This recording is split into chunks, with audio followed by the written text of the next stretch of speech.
नमस्कार दोस्तों, स्वागत है आपका एवन जी के स्टडीज़ में। आज की वीडियो में हम लेकर आए हैं हिंदी के टॉप क्वेश्चन आंसर जो सभी परीक्षाओं के लिए महत्वपूर्ण होंगे।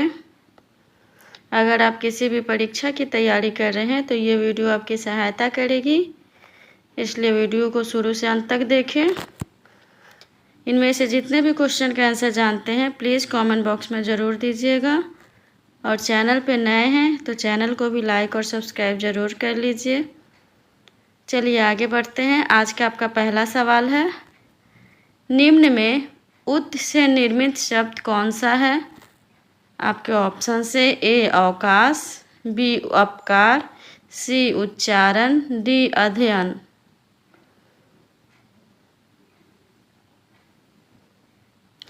सही जवाब ऑप्शन सी उच्चारण। उच्चारण शब्द उत उपसर्ग से मिलकर बना है, जिसका संधि विच्छेद उत धन चारण होता है। अगला सवाल, स्वर्ग का संधि विच्छेद क्या होगा? स्वर्ग का संधि विच्छेद क्या होगा? आपके ऑप्शन है ए स्व धन ग, बी सर धन ग, डी सी स्वर धन ग, डी सुह धन ग। सही जवाब ऑप्शन ए स्वधन ग।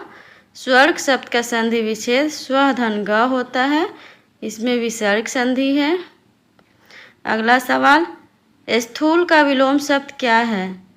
स्थूल का विलोम शब्द क्या है? आपके ऑप्शन से ए सूक्ष्म, बी तन्वी, सी दुर्बल, डी शाश्वत।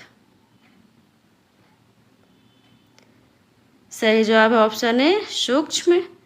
स्थूल शब्द का विलोम शब्द सूक्ष्म होता है। स्थूल शब्द का मतलब है मोटा या घना, जबकि सूक्ष्म शब्द का मतलब है बहुत बारीक। चलिए आगे बढ़ते हैं। अगला सवाल, जहाँ उपमेय में उपमान की संभावना की जाए वहाँ कौन सा अलंकार होता है? आपके ऑप्शन से ए प्रतीप, बी उत्प्रेक्षा, सी अन्वय, डी रूपक। जवाब दीजिए। सही जवाब है ऑप्शन बी उत्प्रेक्षा। जहाँ उपमेय में उपमान की संभावना व्यक्त की जाती है वहाँ उत्प्रेक्षा अलंकार होता है। जनु, मनु, यु, मानो, मनो, मनहु आदि शब्दों का प्रयोग उत्प्रेक्षा अलंकार में होता है।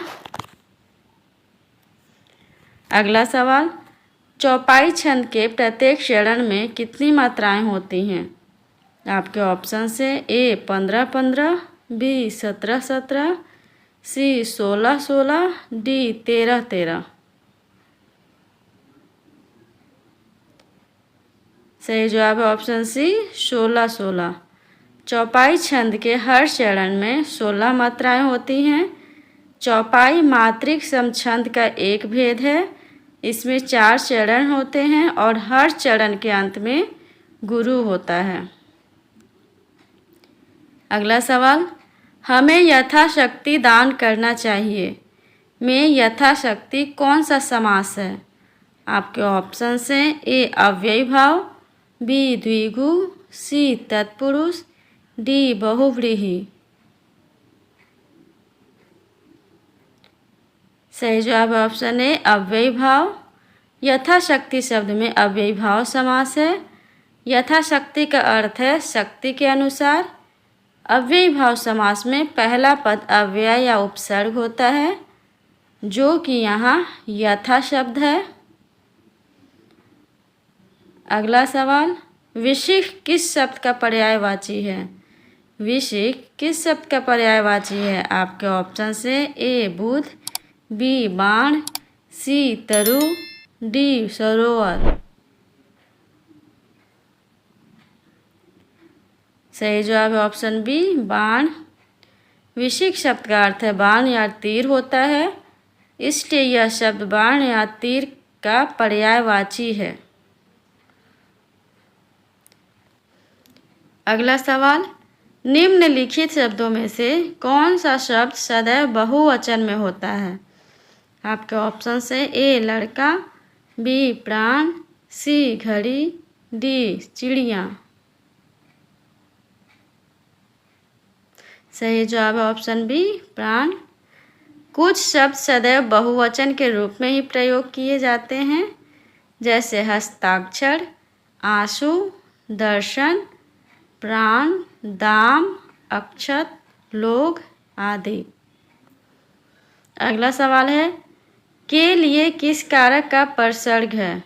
के लिए किस कारक का परसर्ग है? आपके ऑप्शन है ए संप्रदान, बी आपादान, सी करण, डी अधिकरण। सही जवाब है ऑप्शन ए संप्रदान। के लिए परसर्ग संप्रदान कारक का है, जिसका अर्थ है किसी को कुछ देना या किसी के लिए कुछ करना। चलिए आगे बढ़ते हैं। अगला सवाल, मनहरण कवित्व के प्रत्येक चरण में कितने वर्ण हैं?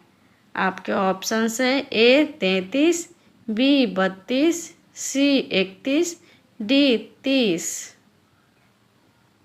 जवाब दीजिए। सही जवाब ऑप्शन सी 31। मनहरण कवित्व के प्रत्येक चरण में 31 वर्ण होते हैं, जिसमें 8, 8, 8 और 7 वर्णों पर यति यानी विराम होता है। कवित्व एक वार्णिक छंद है, जिसका अर्थ है कि इसमें वर्णों की संख्या पर ध्यान दिया जाता है, ना कि मात्राओं पर। अगला सवाल, रीतिवाचक क्रिया विशेषण कौन सा है?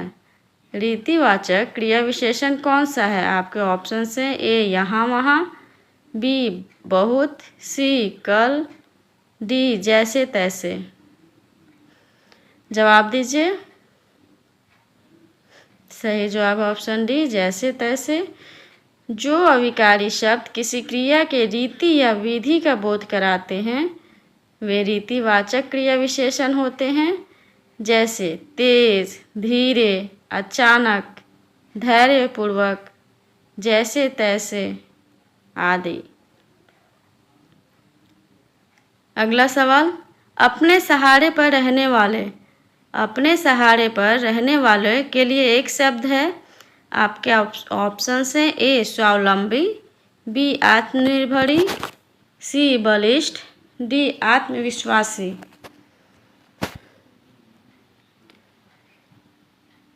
सही जवाब है ऑप्शन ए स्वावलंबी। अपने बल पर निर्भर रहने वाले के लिए एक शब्द है स्वावलंबी। अगला सवाल, बारात का तत्सम रूप क्या है?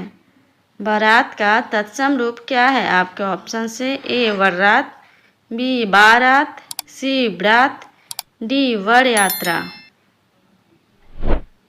जवाब दीजिएगा। सही जवाब ऑप्शन डी वर यात्रा। बारात का तत्सम रूप वर यात्रा है। अगला सवाल है, हल्दी घाटी के रचनाकार कौन है? हल्दी घाटी के रचनाकार कौन है? आपके ऑप्शन हैं ए श्याम नारायण पांडे, बी राणा प्रताप, सी हरिऔध, डी सोहनलाल द्विवेदी। जवाब दीजिए। सही जवाब ऑप्शन ए श्याम नारायण पांडे। हल्दी घाटी खंड काव्य के रचनाकार पंडित श्याम नारायण पांडे हैं। यह वीर रस का महाकाव्य है। इसमें 17 सर्ग हैं। आज के लिए इतना ही। अगर वीडियो अच्छा लगा हो तो प्लीज़ चैनल को लाइक और सब्सक्राइब ज़रूर कर लीजिए। धन्यवाद।